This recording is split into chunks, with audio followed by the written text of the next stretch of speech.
मेरे प्रिय दर्शकों नमस्कार। प्रिय दर्शकों, ऋषि ज्योतिष में मैं आपका स्वागत करता हूं और आपका बहुत धन्यवाद देना चाहता हूं कि आप मेरे वीडियो बड़ी उत्साह से देख रहे हैं। आशा करता हूं आगे भी देखते रहेंगे। दर्शकों, आज के इस महत्वपूर्ण एपिसोड में हम आपका मार्गदर्शन करेंगे कि आप ही के अपने आपको किस तरह से परेशान करते हैं, जिसको बोलते हैं मुंह में राम बगल में छुरी। किस तरह से मौके का फायदा उठाते हैं।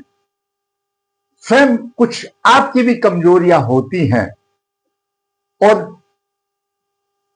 शत्रु ताक में बैठे रहते हैं। सामने से कुछ बोलेंगे और तो बाद में पीछे से कुछ बोलेंगे और पहचानना बड़ा मुश्किल हो जाता है। आज के इस माहौल में, इस परिवेश में, आज अगर जहां पर थोड़ा सा आदमी की मंद बुद्धि हो, उसका मजाक उड़ा लेते हैं, उसको सोच लेते हैं कि बेवकूफ है, और होता भी है। और इस तरह से उसको परेशान कर देते हैं। सामने तो कुछ होंगे और पीछे से कुछ होंगे। ये लगन कुंडली के 12 भाव हैं, सभी इन्हीं में छुपे हुए हैं।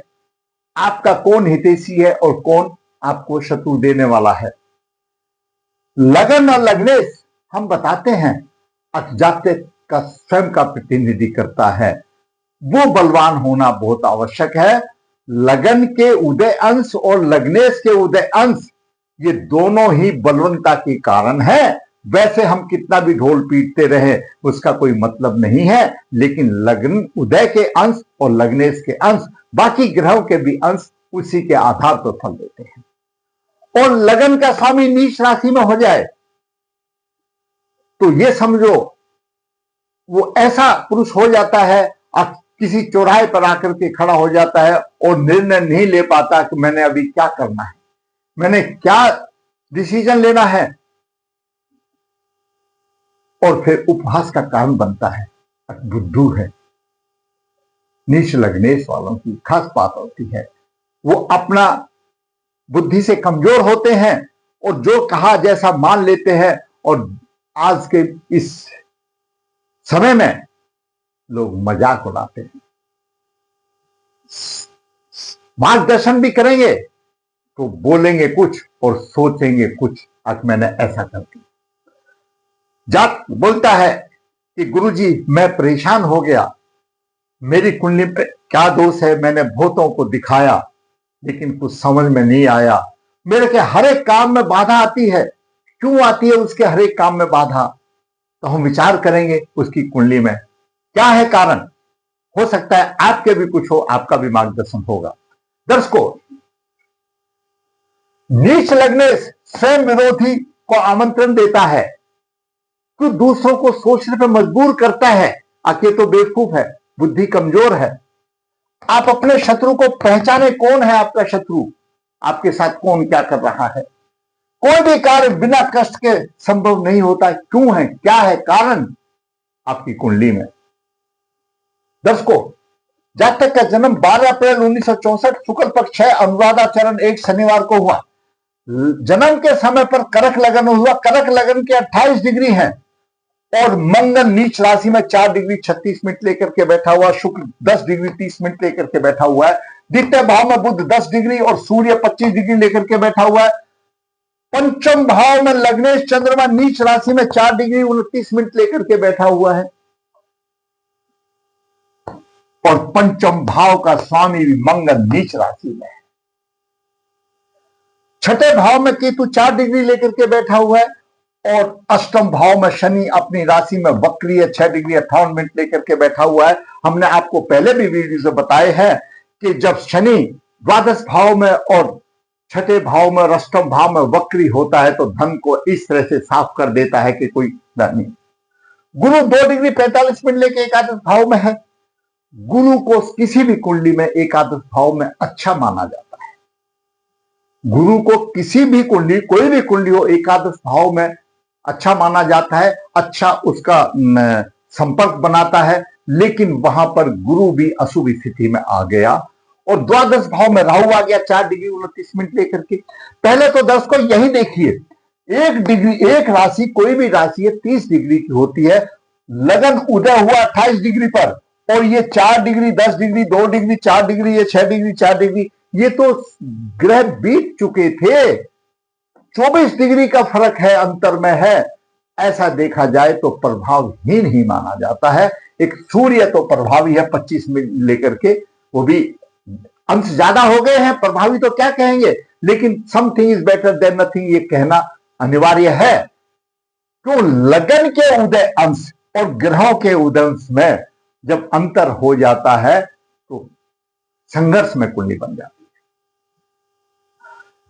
जहां पर कर्क लगन का स्वामी चंद्रमा नीच राशि में है, मैंने इसलिए आपको नवास भी आज बनाया। जब नवास देखते हैं तो नवास का लग्नेश भी गुरु नीच राशि में आ गया, और दसम भाव का, नवास का दसम भाव का स्वामी गुरु नीच राशि में आ गया, तो उसकी नीचता भंग नहीं हुई।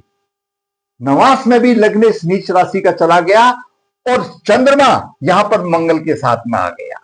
ये नवास लग्नेश का गुरु यहां पर आ गया। और शास्त्र ये कहता है जो अगर कोई भी ग्रह आपकी लगन कुंडली में उच्च राशि में है और नवास में नीच का हो जाता है तो नीच के फल देगा।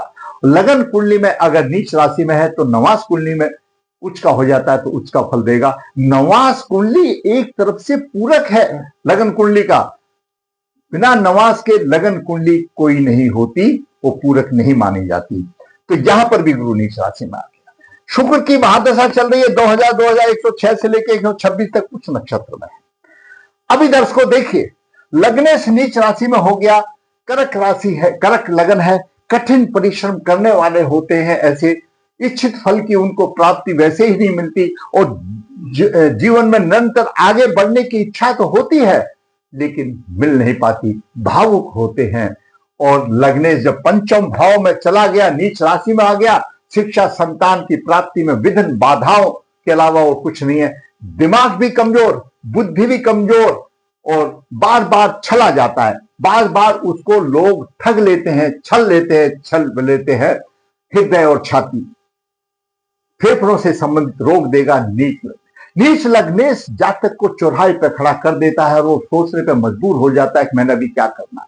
तो बुद्धि कमजोर होगी। नीच लग्नेश रोगों को निमंत्रण देगा, ऐसा सोचेगा मुझे क्या करना है, जो मानेगा उसी की वैसे ही सोचेगा। अपना बुद्धि तो उसको इस्तेमाल करने का तरीका आता ही नहीं है।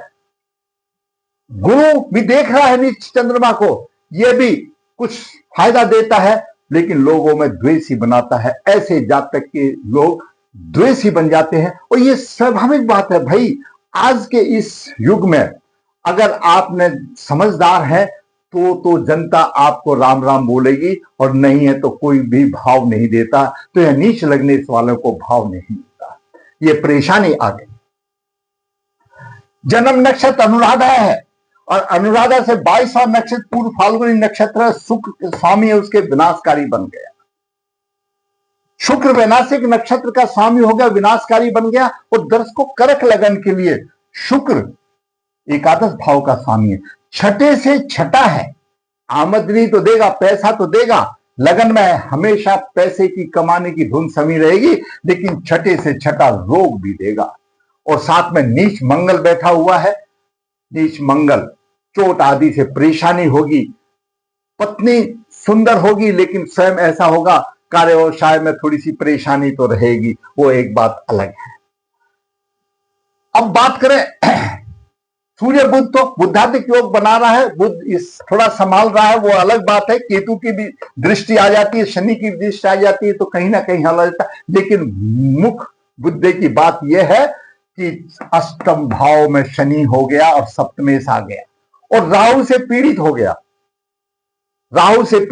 और शनि की नीच दृष्टि आ गई। व्यवसाय के भाव पर भी नीच दृष्टि आ गई, व्यवसाय के भाव का स्वामी मंगल भी नीच दृष्टि में आ गया, और लग्नेश भी नीच दृष्टि में आ गया। सबसे बड़ी समस्या आया, शनि किसी भी व्यवसाय में बुरी तरह से संघर्ष करने के लिए मजबूर हो जाता है। ऐसा जाता है कोई भी कार्य बिना कष्टों के उसका संपन्न नहीं होता। और शनि राहु से पीड़ित है, सप्तमेश भी है, उसमें भी बड़ी परेशानी आ जाती है। पिता से अनबन, व्यवसाय में परेशानी, राज से सहयोग नहीं, चंद्रमा यहां पर पीड़ित है, लग्नेश पीड़ित है शनि की दशम दृष्टि से, और बुद्धि छीन हो जाती है। शिक्षा संतान में परेशानी आ जाती है और अधूरी छूट जाती है। केतु, अब केतु की बात देखिए, छठा भाव, रोग शत्रु ऋण। केतु जहां एक तरफ रोगों पर कंट्रोल तो करता है लेकिन धन का व्यय करता है और यहां पर भी धन की हानि करता है। परंतु आकस्मिक दुर्घटनाएं हैं, शरीर में विष का प्रकोप, ऑपरेशन आदि हो सकते हैं, कोई भी होते हैं, हुए हैं। छठे भाव में केतु हो, राहु और शनि, ये शत्रु हंता तो बनाते हैं लेकिन ये मायावी हैं, सामने से कुछ और पीछे से कुछ और शत्रु को जनित करते हैं। ये भी एक खास बात है, मायावी हैं ये, यानी शत्रु हंता भी करेंगे और शत्रु सामने से कुछ बोलेंगे और पीठ पे कुछ बोलेंगे, और ऐसे ही द्वादश भाव में राहु हो गया। नित्य रोग भी देगा, खर्चा भी होगा, विरोधियों से परेशान होगा। केतु और राहु विरोधियों से परेशान होगा, सामने कुछ बोलेंगे और पीछे से कुछ बोलेंगे। ये आपने सोचना है अब क्या होगा, परंतु सोचेगा कैसे, बुद्धि थोड़ी सी कमजोर है, ज्यादा बुद्धि कमजोर है। दसम भाव का स्वामी नीच राशि में है और मंगल भी, और यह लग्नेश भी नीच राशि में है, और नवास में चला गया तो गुरु भी नीच राशि में आ गया, किसी के बस की बात नहीं। दर्शकों, चल लगन कौन सा होता है, यहां पर 1 हो, 4 हो, 7 हो, 10 राशि यहां पर लिखी हो तो चल लगन कहा गया है।